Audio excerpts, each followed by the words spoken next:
Assalamualaikum warahmatullahi wabarakatuh. Teman pecinta sejarah, apa kabarnya hari ini? Mudah-mudahan dalam keadaan sehat dan selalu dalam lindungan Allah Subhanahu wa taala. Bertemu lagi dengan saya Anissa Amisani di program Baca Sejarah dan masih di serial kronologi sejarah tahun 627 Masehi, bertepatan dengan tahun 5 hingga 6 Hijriah. Ada 8 peristiwa yang terjadi di tahun ini yang datang dari dunia Islam, dan ada 4 peristiwa yang datang dari luar dunia Islam. Dari dalam dunia Islam diawali dengan peristiwa pernikahan Rasulullah SAW dengan Zainab binti Khuzaimah radhiyallahu anha. Kemudian pernikahan Rasulullah SAW dengan Ummu Salamah atau Hindun binti Abu Umayyah radhiyallahu anha. Peristiwa yang ketiga adalah lahirnya cucu Rasulullah SAW, yaitu Husain bin Ali bin Abi Thalib radhiyallahu anhu, disusul dengan peristiwa pertempuran Bani Mustalik atau pertempuran Muraisi. Berikutnya adalah pernikahan Rasulullah SAW dengan Juwairiyah binti Harith radhiyallahu anhu, putri dari pimpinan Bani Mustalik. Peristiwa berikutnya adalah hadisul ifki atau berita bohong yang melanda kaum muslimin. Peristiwa yang ketujuh adalah pertempuran Khandak atau pertempuran Azab, di mana kaum muslimin berhasil memenangkan pertempuran tersebut. Dan terakhir adalah pengepungan Bani Quraidah yang insya Allah akan dibahas di video kali ini. 4 peristiwa penting yang datang dari luar dunia Islam masih dari seputaran pertempuran panjang Romawi dan Persia. Yang pertama adalah terjadinya koalisi antara Persia Sasan, bangsa Slav, dan bangsa Afar dalam menembus Konstantinopel. Peristiwa yang kedua adalah terjadinya koalisi kali ini dari pihak Heraklius dengan Tongyangzu dari kekaganan Tuk Barat. Dan peristiwa yang ketiga adalah perebutan benteng-benteng Armenia oleh Heraklius dari tangan Persia Sasan. Dan yang terakhir adalah pertempuran Niniwe, pertempuran penentuan antara Persia Sasan dan Romawi Bizantium. Dan teman pecinta sejarah, inilah kronologi sejarah lengkap tahun 627 Masehi bertepatan dengan tahun 5 hingga 6 Hijriah. Terakhir kita sudah membahas tentang peristiwa pertempuran Ahzab, dibahas dalam beberapa video karena memang jalannya pertempuran ini cukup panjang. Dan hari ini kita sampai pada peristiwa terakhir yang datang dari dalam dunia Islam, yaitu pengepungan Bani Quraidah. Dan ini imbasnya tentu saja ada hubungan dengan pertempuran Ahzab, di mana Bani Quraidah itu memutuskan untuk mengingkari perjanjian dengan Rasulullah SAW yang termaktub dalam Piagam Madinah, dan mereka memilih untuk berada di pihak Ahzab dan mengkhianati kaum muslimin dan berniat untuk menyerang kaum muslimin dari belakang. Meskipun penyerangannya sendiri tidak terjadi, tetapi pengkhianatannya sudah terjadi. Kaum Yahudi Bani Quraidah adalah segolongan kaum Yahudi di Madinah yang telah sejak lama berhubungan erat dengan bangsa Arab golongan Aus. Dan golongan Aus ini pimpinan Sa'ad bin Mu'az. Mereka mula-mula telah mengadakan tali persahabatan dan perjanjian damai dengan kaum muslimin sebagaimana telah diriwayatkan di muka. Tetapi beberapa saat sebelum terjadi penyerangan besar-besaran yang direncanakan oleh bala tentara Ahzab, mereka telah mengkhianati janjinya, bahkan sampai memihak bala tentara Ahzab yang hendak memerangi kaum muslimin sebagaimana telah diriwayatkan di atas. Andai kata mereka saat itu tidak kena pengaruh Nu'aim bin Mas'ud sehingga memisahkan diri dari tentara Ahzab, dan andai kata bala tentara Ahzab tidak diserang bencana alam yang begitu hebat serta dahsyat sehingga mereka terpaksa menghentikan kepungan terhadap kaum muslimin, maka sudah jelas mereka ikut serta mengadakan serangan terhadap kaum muslimin. Bahkan andaikan Nabi Muhammad SAW tidak senantiasa awas dan waspada terhadap langkah dan gerak-gerik kaum Yahudi yang bertempat tinggal di sekeliling kota Madinah, tidak ayal lagi kaum Yahudi Bani Quraidah itu sudah menghancurkan kaum muslimin, walau mereka telah mengadakan perjanjian damai dengan Nabi SAW sekalipun.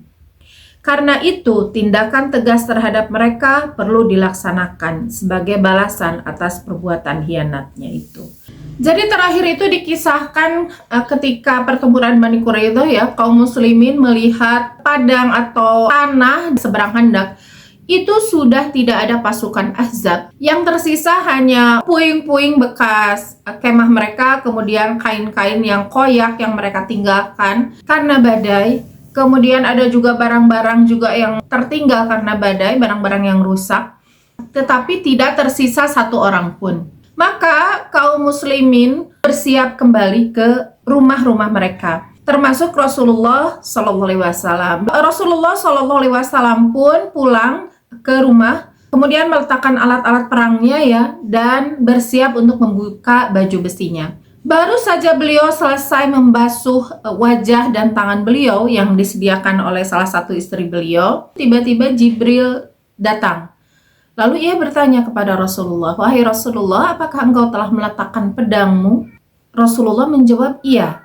Lalu Jibril mengatakan, "Demi Allah, malaikat belum meletakkan senjata perang sesudah itu dan tidak akan kembali sekarang melainkan karena mencari kaum atau pihak musuh. Sesungguhnya Allah Azza wa Jalla memerintahkan kepada engkau, hai Muhammad, supaya berangkat ke Bani Quraidah. Karena sesungguhnya saya yang sengaja menggoncang-goncangkan mereka." Malaikat Jibril datang dalam wujud seorang sahabat Rasulullah Shallallahu Alaihi Wasallam yang bernama Dihyal Kalbi. Dan pada saat itu malaikat Jibril mengendarai kuda putih. Wajah dari malaikat Jibril pada saat itu wajahnya itu kotor dan kotor karena debu ya, dari sisa-sisa pertempuran Ahzab. Lalu ia berkata kepada Rasulullah SAW, sesungguhnya para malaikat itu belum meletakkan senjata. Dan intinya menunggu Rasulullah lah di Quraidah karena pengkhianatan mereka. Jadi perang ini belum selesai, kita jangan dulu meletakkan senjata, jangan dulu buka baju besi, karena kita masih ada urusan dengan Bani Quraidah, dengan musuh Allah.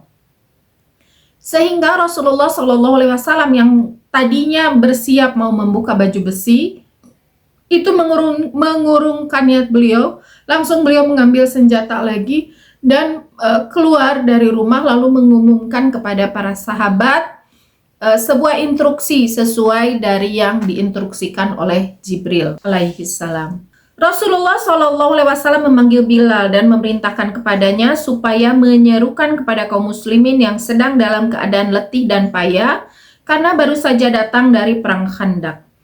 Panggilan itu berbunyi, "Barang siapa yang mendengar dan mengikut perintah, maka janganlah ia mengerjakan sholat asar melainkan di kampung Bani Quraidah." Sementara pada saat diumumkan itu sudah masuk waktu zuhur. Sebetulnya kan Bani Quraidah itu kalau lihat di peta ini ya, ini masih ada di wilayah Madinah. Hanya saja kan satu kota Madinah itu luas, sehingga ada ya sama saja ya kayak kita sekarang kan satu kota itu ada kecamatan-kecamatan gitu ya, ada di dalam kecamatan itu ada desa, dan dari satu kecamatan ke kecamatan lainnya itu kan perlu ditempuh dalam jarak yang cukup lama. Dengan kendaraan saja kan bisa sampai 1 jam, 2 jam gitu. Apalagi ini dengan kuda atau berjalan kaki. Sehingga dari zuhur sampai asar itu dari bagian Madinah sampai ke belakang, ke bagian benteng satu sisi kota belakang Madinah membutuhkan waktu yang tidak sebentar. Tetapi tetap di hari itu juga kan zuhur itu masih di kota Madinahnya ya, sehingga Rasulullah SAW itu meminta para sahabat untuk buru-buru menuju ke Bani Quraidah karena berniat untuk tidak menunda, sehingga Rasulullah SAW mengumumkan para sahabat itu tidak diperkenankan sholat kecuali di Bani Quraidah supaya para sahabat itu bersegera, tidak menunda-nunda. Dan kita bayangkan ya keadaan pada masa itu, para sahabat itu dan Rasulullah SAW itu dalam kondisi lelah dan capek. Mereka sudah meladeni kepungan Ahzab itu lebih dari 1 bulan, 40 hari ya tepatnya. Dan itu bukan satu hal yang mudah. Dalam keadaan lapar, keadaan mereka tidur, bayangkan ya, mereka tidur selama 40 hari itu di dalam tenda, dalam keadaan cuaca yang dingin. Perbekalan yang seadanya, selimut tipis. Meskipun tidak ada pertempuran. Kalau pertempuran seperti Badar, Uhud itu kan berlalu atau berjalan hanya 1 hari. Ini memang tidak terjadi pertempuran, tetapi berjalan sampai puluhan hari, puluhan malam. Mereka berjaga, mereka terus-terusan ribat. Sehingga ini cukup melelahkan.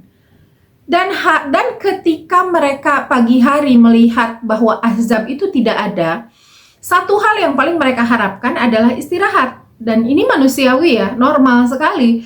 Alhamdulillah akhirnya bisa istirahat gitu.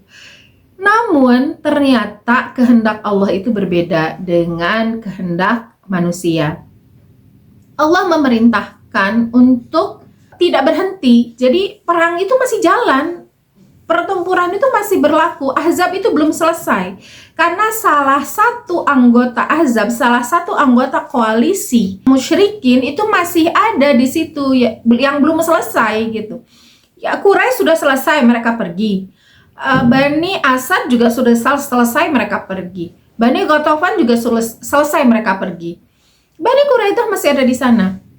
Dan orang-orang yang di luar tadi yang disebutkan seperti Quraisy, Bani Asad, kemudian Ghatafan dan lain sebagainya, mereka tidak ada perjanjian damai dengan Rasulullah SAW, sehingga ketika mereka menyerang, mereka pergi, ya sudah gitu, selesai urusannya, pertempurannya sudah selesai. Tetapi berbeda dengan Bani Quraidah. Bani Quraidah adalah golongan yang ada ikatan perjanjian dengan Rasulullah SAW, bahkan perjanjiannya tertulis dengan jelas gitu ya, tercatat, kemudian ditandatangani juga. Berbeda dengan perjanjian yang misalnya perjanjiannya Huyai bin Akhtab dengan Quraisy yang mengadakan perjanjian untuk melakukan penyerangan Ahzab. Itu kan tidak tertulis gitu. Jadi bahasanya itu berjabat tangan saja gitu. Itu sudah cukup. Tetapi ini kan tertulis, sehingga kekuatan hukumnya lebih kuat gitu. Tetapi justru yang lebih kuat inilah yang dikhianati oleh Bani Quraidah. Jadi mengurus seorang pengkhianat yang membahayakan negara, yang membahayakan kaum muslimin, apalagi sudah ada sebetulnya ya intimidasi kepada masyarakat di Madinah bagian belakang, itu sudah terjadi. Yang kasusnya itu dengan Safiyah ya binti Abdul Muthalib, hanya saja dengan pertolongan dari Allah, Safiyah binti Abdul Muthalib itu bisa menghadang laju serangan itu sejak awal gitu. Jadi baru satu orang pertama yang menyerang itu sudah langsung dihabisi oleh Safiyah binti Abdul Muthalib. Itu kan kalau tidak ada peristiwa Safiyah itu, tindakan Safiyah itu, dipastikan Bani Quraidah itu akan menyerang kaum muslimin. Ini karena orang pertamanya sudah dilumpuhkan, maka tidak terjadi penyerangan itu. Tetapi kalau tidak terjadi, ini kan membahayakan kaum muslimin. Sehingga pengkhianatan itu memang sudah terjadi. Pengkhianatannya sudah terjadi meskipun penyerangan secara militer itu belum terjadi. Jadi baru awal-awal saja intimidasi itu, dan terakhir di-cut oleh tindakan dari Safiyah binti Abdul Muthalib. Maka dalam pandangan Allah, dalam pandangan yang diperintahkan ya lewat Jibril itu, pertempuran Ahzab belum selesai, maka harus selesaikan segera. Jadi jangan dulu disimpan itu senjata kalian, jangan dulu dibuka itu baju perang kalian, harus lakukan dengan segera untuk menindak yang namanya para pengkhianat itu. Yang pada saat itu pengkhianatnya adalah komunitas terakhir yang tinggal di Madinah, yaitu Bani Quraidah. Pimpinan umat di Madinah, di kota Madinahnya ya, meskipun itu seluruh kota itu kan dipimpin oleh Rasulullah, tetapi kan di pusat kotanya itu ditinggalkan, di ibu kotanya itu di Madinahnya ditinggalkan. Maka Rasulullah SAW, dan ini harus menjadi sunnah juga bagi kita ya, ketika ditinggalkan maka harus ada perwakilan. Dan pada saat itu perwakilan Rasulullah yang ditunjuk untuk menjadi imam, untuk mengurusi masyarakat, itu kembali diserahkan kepada Abdullah bin Umi Maktum. Kemudian bendera pertempuran itu diserahkan kembali kepada Ali bin Abi Thalib. Bala tentara Islam yang berjumlah 3.000 orang itu dikerahkan kembali supaya berangkat ke perkampungan Bani Quraidah untuk memerangi segenap penduduknya karena telah berbuat khianat. Sementara pasukan berkudanya hanya 36 orang, sisanya mereka berjalan kaki. Dan Nabi SAW mengendarai unta yang bernama Jafur. Jadi untanya bukan unta Quswa ya, kali ini yang dipakai adalah unta yang bernama Jafur. Lalu tentara Islam bersenjatakan seadanya berangkat menuju perkampungan Bani Quraidah.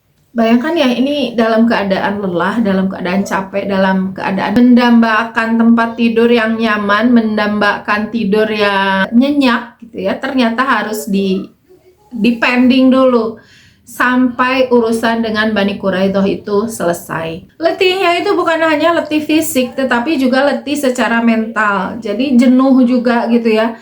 Mereka jenuh tapi sekaligus juga tegang, menegangkan gitu. Jadi menegangkan, khawatir, takut gitu, bercampur aduk semua perasaan itu. Lalu itu ternyata harus dipending dulu. Mereka dikirim lagi atau mereka harus melakukan misi berikutnya, atau bahkan ini satu rangkaian lah ya, misi terakhir dari pertempuran Ahzab seharusnya. Maka niat mereka itu masih harus ditunda. Tetapi dengan keadaan yang amat payah seperti itu, bahkan mungkin belum, ya Rasulullah saja belum sempat untuk berganti pakaian ya, para sahabat juga sama. Dalam keadaan payah seperti itu, yang luar biasa dari para sahabat adalah tidak adanya keluhan. Tidak ada sama sekali kata-kata mengeluh, mengatakan bahwa coba besok lagi, apa tidak ada, istirahat itu penting. Fisik prima itu penting kalau mau bertempur lagi. Istirahatlah belang sehari gitu ya. Itu tidak ada kata-kata seperti itu. Tidak ada komplain kepada Rasulullah SAW untuk kelelahan mereka. Sama sekali tidak ada. Bayangkan kalau zaman sekarang ya, misalnya lah untuk memberikan dukungan kepada Palestina saja. Kita yang tidak melakukan apa-apa ya. Ini kan Palestina sudah berlangsung 400 hari lebih ya, setahun lebih. Dan kita yang memandang dari jauh atau berjuang dari jauh dengan cara memboikot, menyumbang, dan sebagainya, mungkin sudah banyak orang yang tumbang karena kelelahan, karena jenuh, karena ya panjang-panjang amat gitu ya, boikotnya gitu. Kita saja sudah banyak yang berjatuhan, mengeluh, bahkan berargumentasi bahwa itu tidak penting dan tidak memberikan imbas yang signifikan terhadap perjuangan teman-teman kita di Palestina. Atau ketika kita harus memobilisasi massa, misalnya ada gerakan untuk membela Palestina, long march seperti itu kan sering ya diadakan. Tetapi dari hari ke hari, mungkin gerakan yang pertama dibandingkan gerakan yang terakhir, yang akhir-akhir itu kan terus melorot dari jumlah pesertanya. Sudah mulai ada yang berguguran karena merasa bosan dan bahkan ruhnya itu sudah beda dengan awal-awal. Coba bandingkan kita dengan para sahabat ini ya. Ini para sahabat sebulan 40 hari. Mereka melakukan perkemahan yang menegangkan lah ya. Tetapi belum boleh pulang. Baru ya, Rasulullah saja kan belum sempat duduk, baru meletakkan senjata dan cuci muka lalu cuci tangan, udah harus pergi lagi, tidak sempat melakukan apapun, sudah harus pergi lagi. Dan luar biasanya para sahabat, sama sekali tidak ada keluhan. Jadi ya silakan bandingkan dengan kita ya, masyarakat kita sekarang, padahal kita lelahnya itu dibanding para sahabat enggak ada seujung kukunya gitu. Capeknya tidak ada seujung kukunya, tegangnya apalagi tidak menegangkan sama sekali, dan bahkan relatif tidak ada pengorbanan jika dibandingkan dengan para sahabat. Jadi ya wajar saja ya kalau misalnya kita bermimpi untuk menjadi umat yang terbaik, di masa kini, ya jangan harap kalau misalnya pergerakan kitanya itu atau semangat kitanya, pergerakan kitanya tidak sehebat pergerakan para sahabat. Jadi ya kalau mau umat kita menjadi umat terbaik ya harus seperti itu dulu umat kaum musliminnya. Walaupun segenap tentara Islam pada hari itu masih dalam keletihan dan kepayahan karena belum beristirahat sedikit juga sejak kembali dari Khandaq, dan sebelum itu mereka masing-masing pun sudah amat payah lantaran menggali parit yang amat dalam, panjang dan lebar.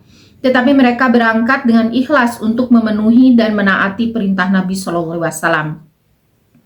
Dengan berduyun-duyun, mereka serentak mengikuti bendera yang dibawa oleh Ali radhiyallahu anhu menuju perkampungan kaum Yahudi Bani Quraidah yang terletak kurang lebih 15 km di atas kota Madinah. Ali beserta bala tentara Islam setibanya di perkampungan Bani Quraidah terus menuju ke benteng mereka untuk mengadakan pengintaian, karena dikala itu mereka sedang berhimpun di dalamnya. Dengan cara menyamar, Ali bersama kaum muslimin dari golongan muhajirin dan ansar lalu mengintai di luar benteng dan mendengarkan semua yang sedang dibicarakan kaum Yahudi Bani Quraidah. Kebetulan sekali waktu itu mereka dengan diketuai oleh Huyai bin Akhtab sedang mencaci maki Nabi SAW. Setelah mendengar pembicaraan dan percakapan mereka yang keji dan mencaci maki Nabi SAW, maka Ali radhiyallahu anhu segera melaporkan hasil penyelidikannya kepada Nabi SAW. Setelah bertemu dengan Nabi, lalu Ali berkata, "Ya Rasulullah, janganlah engkau menghampiri orang-orang yang kotor itu." Nabi bertanya, "Mengapa? Aku mengira bahwa kamu mendengar dari mereka perkataan yang menyakitkanku." Ini tebakan Rasulullah, tepat sekali ya. Dugaan Rasulullah itu benar. "Ya betul ya Rasulullah," jawab Ali. Nabi SAW bersabda, "Jika mereka melihat aku, mereka tidak akan berani berkata yang demikian itu sedikit pun." Jadi orang Rasulullah SAW tahu banget ya karakter Yahudi, bahwa kalau di depan mereka nggak akan seperti itu. Mereka hanya berani di belakang saja. Mereka tidak akan berani jika berhadapan dengan Rasulullah SAW. Jadi sepengecut itu ya orang-orang Yahudi.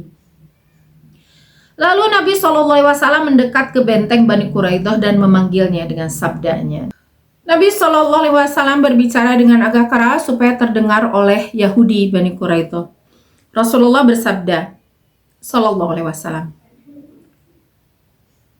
"Hai saudara-saudara kera, tidakkah Allah telah menghinakan kamu dan Ia telah menurunkan murka-Nya kepadamu?" Setelah mendengar panggilan Nabi SAW yang demikian, terkejutlah mereka. Lalu salah satu pimpinannya berkata, Rasulullah SAW itu tidak pernah mengatakan kata-kata yang keras terhadap seseorang atau suatu kaum. Tidak pernah sekalipun. Tetapi ini satu-satunya kasus yang terjadi. Rasulullah SAW memanggil orang-orang Yahudi dengan saudara-saudara kera. Mungkin ini terdengar kasar ya. Tetapi Rasulullah SAW mengatakan ini sesuai dengan firman Allah Ta'ala. Yang kisah orang Yahudi atau Bani Israel itu mengkhianati hari Sabat yang mereka oleh Allah Subhanahu wa Ta'ala dikutuk, dirubah menjadi kera. Maka Rasulullah SAW memanggil orang-orang Yahudi yang sesuai dengan Al-Qur'annya. Beliau jadi memang mengatakan hal yang kasar itu terhadap siapa? Terhadap orang atau kaum yang memang pantas untuk disebut seperti itu. Lalu jawaban dari kaum Yahudi, "Ya Abul Qasim, engkau tentu mengetahui." Di lain riwayat, mereka menjawab dengan sumpah sambil berkata, "Kami tidak mengatakan apa-apa." Mereka sangat takut dengan kedatangan Nabi ini. Orang Yahudi ini sudah jelas-jelas ya omongannya itu terdengar. Disangka mereka mengolok-olok Nabi SAW itu Nabi SAW belum ada. Jadi mereka bersuara dengan keras, bersuara dengan lantang itu menghina Rasulullah SAW. Tetapi setelah tahu bahwa Rasulullah SAW yang menjawab hinaan itu dengan mengatakan, wahai kalian saudara-saudara kera, itu mereka ketakutan. Mereka tidak berani lagi mengatakan, enggak, kok kami nggak bilang apa-apa, kami tidak mengatakan hal-hal yang jelek tentangmu, gitulah. Ya sepengecut itu ya orang Yahudi.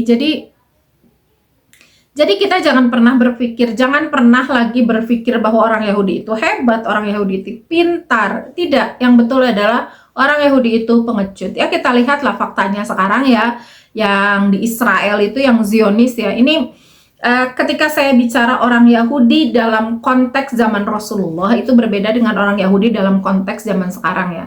Dalam konteks zaman Rasulullah ini secara umum, pada zaman Rasulullah apakah ada orang Yahudi yang tidak masuk Islam? Ada. Apakah ada orang Yahudi yang baik? Ada. Contohnya adalah Abdullah bin Salam, seorang pendeta Yahudi, rahib Yahudi yang justru masuk Islam karena mengakui keimanan Rasulullah. Ada juga masyarakat biasa yang masuk Islam, ada. Tetapi tidak banyak. Gitu. Yang tercatat itu yaitu ya satu orang yang pendeta itu, kemudian istri Rasulullah SAW, Safiyah binti Huyai. Selain itu ya tidak tercatat karena saking sedikitnya. Tetapi apakah tidak ada? Ada. Tetapi secara umum pada saat itu Rasulullah SAW sendiri mengatakan orang Yahudi. Konteksnya itu adalah orang Yahudi pada zaman itu. Tetapi pada zaman sekarang itu ketika saya mengatakan orang Yahudi, maka konteksnya itu ke Zionis Yahudi. Jadi orang-orang Yahudi yang mereka memang menyetujui gerakan Zion atau menyetujui gerakan dalam memusuhi Islam, gerakan dalam mengibarkan bendera Israel, mengusir orang-orang di Palestina. Jadi konteksnya mohon dipahami ya, ini disclaimer ya, konteksnya berbeda karena ada yang komen ini Yahudi itu beda-beda. Ya memang. Jadi untuk zaman sekarang Yahudi itu ya beda-beda gitu. Ada bangsa Yahudi, ada agama Yahudi gitu. Ada juga Zionis. Itu beda-beda tiga-tiganya. Dan kalau tidak salah itu sudah saya bahas atau nanti dalam kesempatan lain saya bahas lagi. Jadi konteksnya beda ya. Untuk Yahudi zaman sekarang itu berarti saya bicara tentang Zionis. Contoh kepengecutan orang Yahudi itu sama ada dengan sekarang ketika mereka di Israel itu saking pengecutnya mereka menghadapi anak-anak Palestina saja mereka tidak berani. Bahkan mereka melawan satu orang anak Palestina yang hanya memegang batu, itu mereka tidak berani. Mereka melawannya itu dengan tank baja. Gitu. Tidak berani mereka keluar. Saking penakutnya orang Yahudi, saking pengecutnya orang Yahudi. Apalagi ini menghadapi Rasulullah SAW. Jadi mereka cepat-cepat mengatakan, tidak, kami tidak mengatakan apa-apa katanya. Mereka sangat takut dengan kedatangan Nabi SAW yang mendadak itu. Mereka menyangka bahwa kedatangan beliau itu tentu tidak akan menyerang mereka. Menurut riwayat, sebelum Nabi SAW sampai di perkampungan Bani Quraidah, beliau berjalan melintasi sekelompok dari para sahabatnya di suatu tempat yang bernama Saurain. Beliau bertanya kepada mereka, apakah ada seseorang yang melewati kamu? Mereka menjawab, ya Rasulullah, memang ada seorang melewati kami, yaitu Dihyal bin Khalifah al-Kalbi. Ia berkendara seekor bigal putih yang berpelana dari kain sutra. Nabi SAW bersabda, itulah Jibril yang diutus kepada Bani Quraidah untuk menggoncang-goncangkan benteng-benteng mereka dan menanamkan kegentaran di hati-hati mereka. Lalu setibanya di kampung Bani Quraidah, Nabi SAW menuju ke atas sebuah perigi yang bernama Perigi Ana, tempat menyimpan harta benda kaum Yahudi Bani Quraidah. Jadi ketika Rasulullah SAW itu didatangi oleh malaikat Jibril yang mengatakan bahwa kami para malaikat menuju ke sana. Lalu Rasulullah bertanya, ke sana kemana? Ke sana, ke kampung Bani Quraidah. Itu menyelesaikan urusan pengkhianatan mereka gitulah. Lalu Rasulullah, kan Jibril udah duluan tuh. Rasulullah langsung bawa senjata lagi, kemudian memanggil Bilal gitu kan. Lalu Rasulullah SAW menyusul. Nah, pada saat menyusul itu beliau bertanya kepada para sahabat yang pada waktu itu ada di lokasi, apakah kalian lihat nggak ada yang lewat sini? Mereka menjawab, lihat ya Rasulullah, yaitu Dihyal Kalbi yang pakai kuda putih, lalu pelananya dari sutra. Lalu Rasulullah SAW menjawab, itu adalah Jibril. Jadi Jibril udah duluan berangkat gitu ya, baru Rasulullah di situ menyusul Jibril di belakang. Dan itulah teman pecinta sejarah latar belakang terjadinya pengepungan Bani Quraidah. Jadi ini masih sangat berkaitan erat dengan pertempuran Ahzab, bahkan masih satu rangkaian akhir dari pertempuran Ahzab. Di sini kita harus mengambil pelajaran dari Rasulullah SAW ya, dari Jibril alaihissalam, bahwa untuk mengurus untuk mengurus kaum pengkhianat tidak boleh dinanti-nanti, apalagi kalau pengkhianatannya itu sudah jelas-jelas akan membahayakan kaum muslimin. Dan kalau itu terjadi, kan tadi sudah dikisahkan ya, kalau itu terjadi ini bahayanya itu bahaya yang sangat besar. Kaum muslimin di Madinah itu bisa habis, dan mungkin agama Islam itu tidak akan sampai ke kita di Indonesia karena ya sudah habis pada masa itu. Hanya saja Allah memang berkehendak lain, skenario Allah memang luar biasa. Inilah cara Allah Subhanahu wa taala membersihkan Madinah dari para pengkhianat tersebut. Dan hikmah besar juga bagi kita bahwa berkali-kali ya kita sudah mengetahui ini karakter orang Yahudi, dan ini belum selesai loh. Pengkhianatan Yahudi terhadap kaum muslimin ini belum selesai. Pertama, mereka mengkhianati di kasusnya Bani Qainuqa. Kemudian yang kedua di kasusnya Bani Nazir. Hanya karena terikat perjanjian, ketika ada kasus dengan Bani Qainuqa, itu Rasulullah tidak mungkin juga mengusir Bani Nadir dan Bani Quraidah karena yang berkhianat itu Bani Nadir. Jadi meskipun Rasulullah SAW tahu betul karakter orang Yahudi, tahu betul karakter mereka, pengkhianatan mereka, tetapi tetap hukum di perjanjian itu berlaku. Yang berkhianat itulah yang akan diusir. Jadi tidak semuanya gitu. Dan teman pecinta sejarah, mohon maaf ya kalau ada bising-bising ya, anggap saja backsound ya. Jadi itu suara tetangga yang lagi main di depan rumah. Namanya juga di komplek ya. Itulah kisah latar belakang terjadinya pengepungan Bani Quraidah, dan apakah yang akan terjadi pada Bani Quraidah, apakah akan terusir sama seperti Bani Nadir dan Bani Qainuqa ataukah ada hal yang lain. Dan Huyai bin Akhtab itu masih tinggal di situ ya. Dia belum ikut, dia tidak ikut pulang dengan orang-orang Quraisy dan sebagainya. Ia tetap tinggal di sana. Dia tetap tinggal di Bani Quraidah sebagaimana janjinya. Insya Allah bertemu lagi di video berikutnya tentang jalannya pengepungan Bani Quraidah. Terima kasih sudah menyimak. Mohon maaf apabila ada kekurangan dan kesalahan. Wassalamualaikum warahmatullahi wabarakatuh.